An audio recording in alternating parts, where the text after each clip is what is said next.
When I first saw this valley, I knew it was the perfect place to build a village.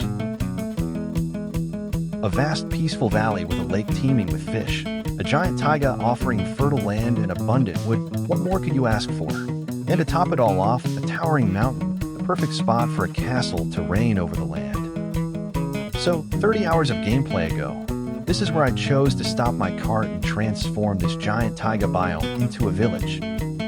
For the style of the houses, I chose an orange and red palette, with mud brick foundations and blue-green prismarine roofs, to reflect the colors of the taiga and blend seamlessly into the scenery.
The construction began with the creation of fields, along with their mills, wells, and farmers' carts.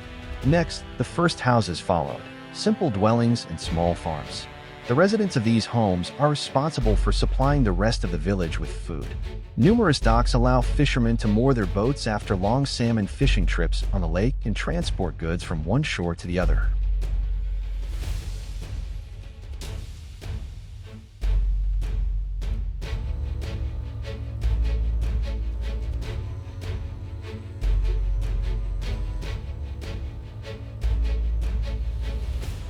On this coast, there's also a statue in the middle of a fountain, symbolizing offerings made to the god of abundance and harvest.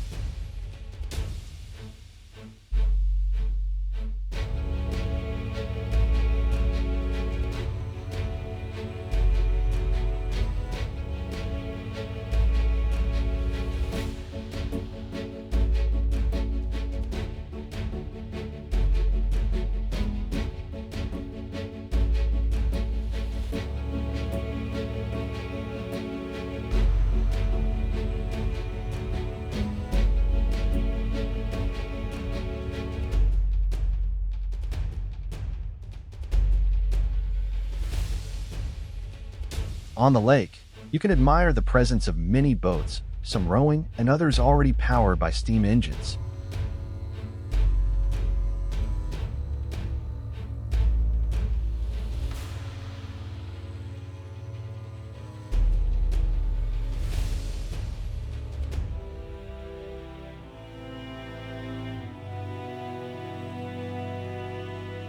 Now let's cross the lake and explore the other shore.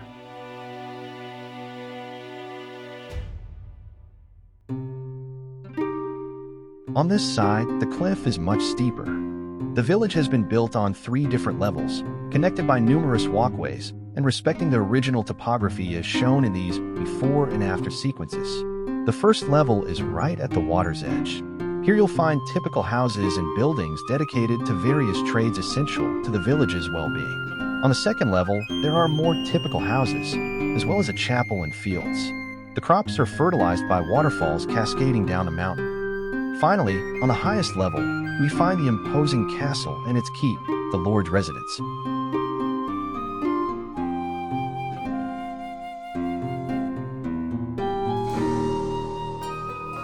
We begin our visit to this side at the first level.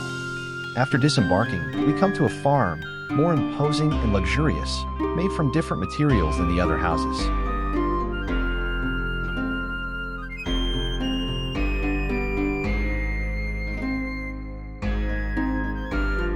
Then, after glimpsing the stairs leading to the upper levels and crossing the road past multiple homes and a small bridge, we arrive at the sawmill, school, and mine.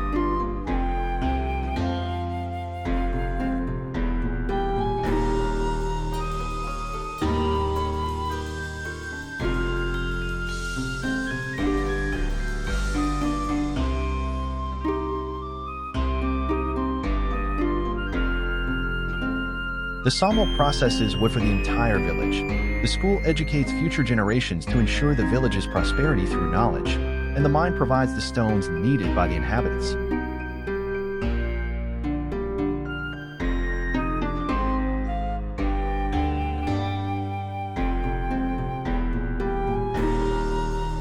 Along the water, you can see a crane extracting gravel from the bottom, which is used for road construction.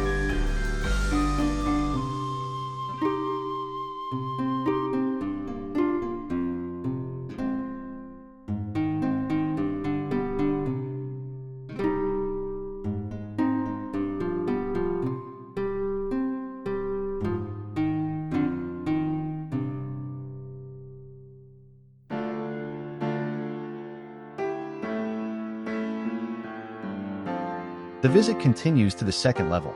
After climbing the first set of stairs, we reach the chapel and a few fields at the foot of the waterfall. There's also a water wheel that generates power comparable to windmills, allowing millers to grind wheat into flour.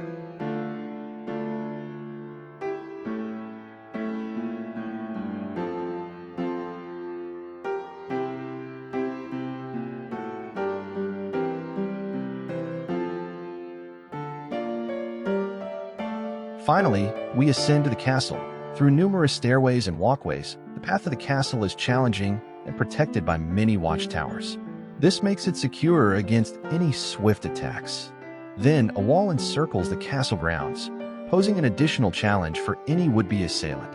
And finally, the central keep is well protected by thick walls as the ultimate defense of the castle.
The tour is now over. Feel free to share your thoughts on the video in the comments. I'd also love to make the map available for download, but I'm not sure of the best way to share it. If you have any suggestions, please let me know. Now, I'll leave you with some views of the village, including a few nighttime shots. Thank you for your continued support, and see you next time.